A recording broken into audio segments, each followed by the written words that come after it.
ಪರಪ್ಪನ ಅಗ್ರಹಾರ ಜೈಲಿನ ಒಳಗಡೆ ನಟ ದರ್ಶನ್ಗೆ ಸಿಕ್ಕ ರಾಜಾತಿಥ್ಯದ ಸಂಬಂಧ ದಾಖಲಾಗಿದ್ದ 2 ಎಫ್ಐಆರ್ಗಳ ತನಿಖೆ ಬಹುತೇಕ ಪೂರ್ಣಗೊಂಡಿದೆ.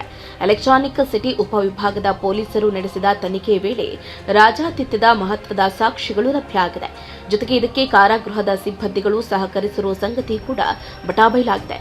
ಸದ್ಯ ಈ ಎಲ್ಲಾ ಮಾಹಿತಿಗಳನ್ನು ಆರೋಪ ಪಟ್ಟಿಯಲ್ಲಿ ಸೇರಿಸಿರುವ ಪೊಲೀಸರು ಕೋರ್ಟ್ಗೆ ಸಲ್ಲಿಸುವ ತಯಾರಿಯಲ್ಲಿದ್ದಾರೆ. ಜೈಲಿನ ಒಳಗಡೆ ದರ್ಶನ್ ರೌಂಡ್ ಟೇಬಲ್ನಲ್ಲಿ ಟೀ ಪಾರ್ಟಿ ಮಾಡಿದ್ದು, ಜೈಲಿನ ಒಳಗಡೆ ಹೊರಗಿನ ವ್ಯಕ್ತಿ ಜೊತೆ ವಿಡಿಯೋ ಕಾಲ್ ಸಂಭಾಷಣೆ ನಡೆಸಿದ್ದು, ಈ 2 ಪ್ರಕರಣ ಸಂಬಂಧ ತನಿಖೆ ಕೈಗೊಂಡ ಪೊಲೀಸರು ವಿಸ್ತೃತ ಆರೋಪ ಪಟ್ಟಿಯನ್ನ ತಯಾರಿಸಿದ್ದಾರೆ. ಸದ್ಯ ಈ ಆರೋಪ ಪಟ್ಟಿ ಅಂತಿಮ ಹಂತದ ತಯಾರಿಯಲ್ಲಿದ್ದು, ಪೊಲೀಸರು ಅಂತಿಮ ಪರಾಮರ್ಶೆಗಿಂತ ಕಾನೂನು ತಜ್ಞರ ಮೊರೆ ಹೋಗಿದ್ದಾರೆ. ಈ ಮೂಲಕ ಕಾನೂನು ತಜ್ಞರ ಅಭಿಪ್ರಾಯ ಪಡೆದು ಶೀಘ್ರದಲ್ಲೇ ಚಾರ್ಜ್ ಶೀಟ್ ಅನ್ನು ಸಲ್ಲಿಸಲಿದ್ದಾರೆ. ಪರಪ್ಪನ ಅಗ್ರಹಾರ ಜೈಲಿನಲ್ಲಿ ದರ್ಶನ್ಗೆ ಸಿಕ್ಕಿದ್ದ ರಾಜಾತಿಥ್ಯ ತನಿಖೆ ಕೈಗೊಂಡಿದ್ದ ಪೊಲೀಸರಿಗೆ ಈಗ ಹೊಸದೊಂದು ಸಂಗತಿ ಕೇಳಿಬಂದಿದೆ. ಜೈಲಿನಲ್ಲಿರುವ ಕೆಲ ರೌಡಿಗಳಿಗೆ ದುಬಾರಿ ಮದ್ಯ ಸರಬರಾಜು ಆಗ್ತಾ ಇದೆಯಂತೆ. ಅದು 3 ಹಂತಗಳಲ್ಲಿ ಹೊರಗಿನಿಂದ ಜೈಲಿನೊಳಗೆ ಮದ್ಯ ತಲುಪ್ತಾ ಇದೆಯಂತೆ. ಮದ್ಯದ ಬಾಟಲ್ ಅಸಲಿ ಬೆಲೆ 2,000 ರೂಪಾಯಿ ಇದ್ರೆ ಅದನ್ನ ಒಳಗಡೆ 25,000 ರೂಪಾಯಿಗೆ ನೀಡಲಾಗ್ತಾ ಇದೆಯಂತೆ. ಬಾಟಲ್ ಅನ್ನ ಓರ್ವ ಹೊರಗಡೆಯಿಂದ ತಂದ್ರೆ ಅದನ್ನ ಜೈಲಿನ ಒಳಗಡೆ ತೆಗೆದುಕೊಂಡು ಹೋಗುವನು ಮತ್ತೊಬ್ಬನಿರ್ತಾನೆ. ಬಳಿಕ ಅದನ್ನ ರೌಡಿಗೆ ತಲುಪಿಸೋನು ಮತ್ತೊಬ್ಬ.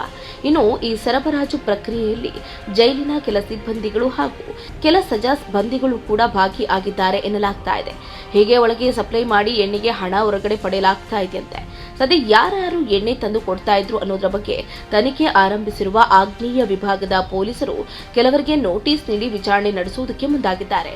ಇದೆಲ್ಲದರ ನಡುವೆ ನಗರ ಪೊಲೀಸ್ ಆಯುಕ್ತರು ಜೈಲಿನ ರಾಜಾತಿಥ್ಯದ ಬಗ್ಗೆ ವರದಿ ನೀಡುವಂತೆ ಆಗ್ನೇಯ ವಿಭಾಗದ ಡಿಸಿಪಿ ಸಾರಾ ಫಾರಿಮಾಗೆ ಸೂಚಿಸಿದರು.